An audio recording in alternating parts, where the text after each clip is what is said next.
Don't forget to like and subscribe to stay up to date and help the channel grow. We really appreciate you spending some time with us today. And now, on with the show.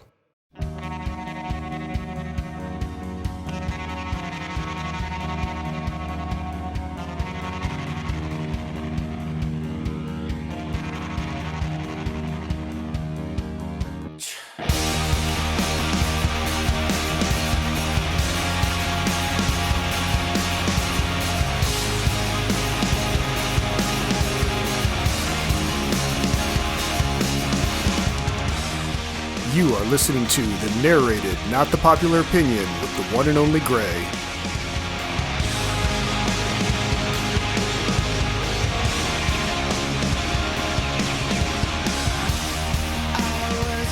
Greetings, opinion nerds. It is I, the one they call Gray, and we're going to be working out with Father Crowe in the Pope's Exorcist on this random act of opinion coming up right now.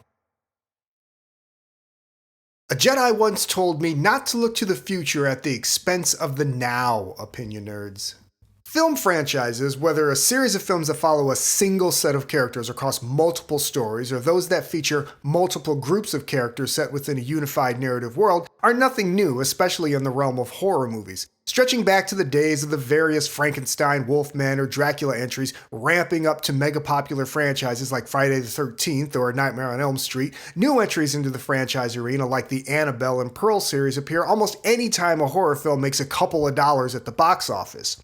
When Hollywood began adapting long-running serial storytelling like The Hunger Games, Harry Potter, and more specifically superhero comic books, it began a transition away from producing films with franchise potential and into films with serial franchising built directly into their narrative framework. It all seems like good business, but at a certain point one has to begin asking if the desire to plant a money tree risks casting shade on the creative potential of the individual films. In The Pope's Exorcist, Father Gabriel Amorth was handpicked by the Pope to serve as the Vatican's chief exorcist. But while some within the church want to abandon belief in such direct evils as possession in favor of a less superstitious approach to the faith, Father Amorth's latest case may prove that not only is this kind of evil very real, but the fight to defeat it may have only just begun. Directed by Julius Avery from a screenplay by Michael Petroni and Evan Spilotopoulos, and based on the case files of Father Gabriel Amorth, the film stars Russel Crowe, Daniel Zovato, Alex Esso, Lauren Marsden, Peter D'Souza Fahony, and Franco Nero. Now, don't forget to cross your eyes and pray for the spoilers that lay ahead. Writer-director William Peter Blatty's 1973 film The Exorcist is seen as a watershed moment for horror filmmaking that combined existential religious fear with a genuine drama that terrified audiences beyond reason. In that time, many films have followed in the vein of a direct confrontation between the church and its enemy, the Dark Lord Satan, as personified in the fight for a single soul, including the 3 sequels to the original Exorcist. These types of films engage audiences on a visceral as well as emotional level, playing on our preternatural fear of the unknown world beyond and our hope that there is something in the universe looking out for us in the face of so much absurdity. Exorcism plots take all of that subconscious dread and focus it on what is typically the struggle for the soul of a single character we see as representing a simple human purity and goodness, usually fought for by a third party that represents one of the many institutions mankind has constructed in an attempt to make some sense of the universe's chaos, in this case, the church. It becomes an almost tangible manifestation of the metaphor we've built around these institutions that can be just as affecting to those who don't believe when you crank the knob marked chills and thrills. The plot of The Pope's Exorcist rolls out in a rather predictable manner. An innocent family beset by tragedy find themselves in a new home whose evil energy takes one of them, the heroic exorcist with his own secret past rolling in to confront the evil and save the day. But the presentation of this plot pushes itself more towards that of a supernatural action thriller where the goal is a pulse-quickening visceral reaction than it does a horror movie with a desire to create a deep level of discomfort and a lingering sense of dread. From a certain perspective, the film is much closer to the 2005 Keanu Reeves starring Constantine than it is to its tangential namesake. Director Avery, working with cinematographer Khalid Motaseb, creates a piece that's atmospheric with dim, diffuse lighting and pervasive shadows, but its deeply saturated colors and constantly moving camera create more visceral propulsion than mood. While the camera is engaged kinetically, it isn't always engaged dramatically, often appearing to move for the sake of moving rather than to express something or draw the audience into the experience of a character or event. It's a photographically pleasing film shot on the Sony Cine Alta, but it does have that clarity and range of color value that screams of the inorganic hyper-reality of digital video, which contradictorily may strip the film of some of its believability as a thing that's really happening, but does contribute to its slightly exaggerated action fantasy aspect. While the film opens up the very real possibility of an ongoing series based on its attaching of the film's situation to a larger mythology, the film's story is a little more difficult to rally behind. The overarching theme of the need for self-forgiveness as we, in the end, are our only true enemy is treated more as a matter of fact than one of emotional discovery brought about by the journey across the plot. Primarily centered on Crowe's father Amorth, as one would assume from the film's title, the revelation of the guilt that supposedly makes him vulnerable to the demon's manipulation is laid out in an info dump instead of used as an exploration of the character. The same is true for Zavato's father Escobar, the Robin to Amorth's Batman, but this approach to the story does not extend to the family at the center of the event, and whose youngest member is vulnerable not because of guilt, but because of trauma. The film will continue to loop in Father Amorth's guilt as part of the events, but it downplays any substantive emotional journey for the characters in favor of focusing on the experience of the exorcism and setting in place the foundation of a potential franchise that can easily operate without the direct involvement of Crowe's character.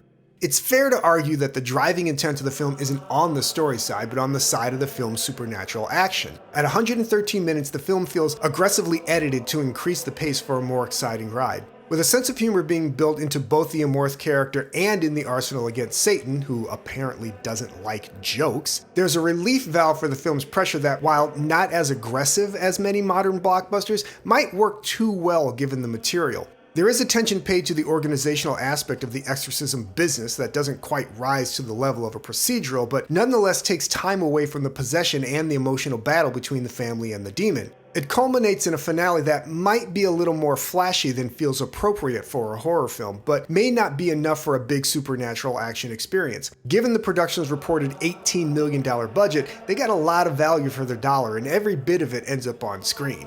I came into the film expecting something much more horror-oriented than what I feel I got, and it took me a little while to recalibrate. The light mystery element, blunt storytelling, and larger-than-expected finale took me in a direction I hadn't expected to go. I don't know how many other ways to say it, but this is not a horror movie in the sense that it's really trying to scare you. It lacks the intimacy and intensity that good horror films have, along with that lingering fear you carry when you walk out into the parking lot. Now, I love a good moving camera, but there are times I found myself wishing for a little more stillness, a little more lingering in a moment, a little more space between cuts with more time to focus on the afflicted family and to draw out Amorth's emotional journey. I think the inclusion of the Father Escobar character, to the extent that it's used, took away opportunities to have Amorth interact with the mother and daughter characters, while the experience of the son is completely subsumed into the possession to the point that he's little more than a thing we're meant to feel sorry for. It puts all the focus on the spectacle of the exorcism, which is still thankfully entertaining, but doesn't quite get into the characters in a way I found completely engaging.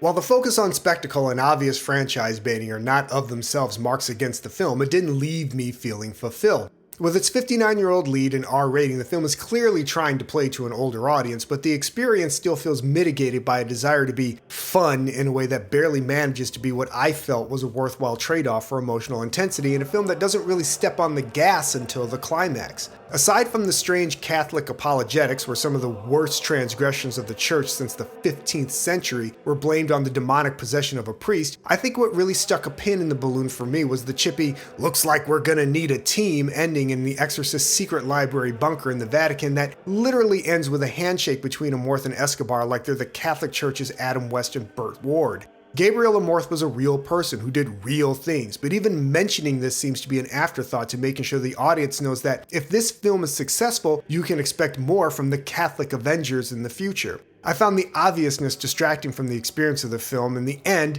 the literal end, just silly. The framing of the entire film and whatever story it contains is to prove there's a need for the narrative continuation, and while far from structurally problematic, it just felt crass. Overall, I found the film engaging enough to be entertaining, but not interesting enough to revisit. With Crowe being hands down the best thing about the film and arguably the reason to go watch it, any potential franchising is going to have to make a case for its existence if he's not part of it. There's nothing wrong with hoping to spin a film into a franchise. If people like watching it and want more of it, and you want to make it, why not lean into the wind? But care should be taken when attempting to front-load your film with franchise bait without a firm commitment to proceed. The audience can be distracted by information that isn't necessarily relevant to the current film, and if a sequel never gets made, you risk diminishing the film's rewatch value with the constant dangling reminders of unfulfilled promises. The Pope's Exorcist is a great-looking, mostly entertaining film, but it's putting a lot of IOUs on the narrative offering plate, and I'm not sure it can cover it if the audience decides to call them all in. But no one knows what the future holds, so perhaps the only way to expel the demon of doubt is with a little bit of magic and a whole lot of faith. This has been the Narrated, Not the Popular Opinion. As always, I have been Gray, and if you like what you heard, you can leave a tip at our Ko-Fi page at ko-fi.com/notthepopular-opinion. You can follow us on Twitter at @only_Gray, and don't forget our main page at notthepopular-opinion.wordpress.com, where you'll find more great articles just like this. Thanks again for listening, and remember, if you're as good to others as you are to yourself, we might just make it through this mess. See ya.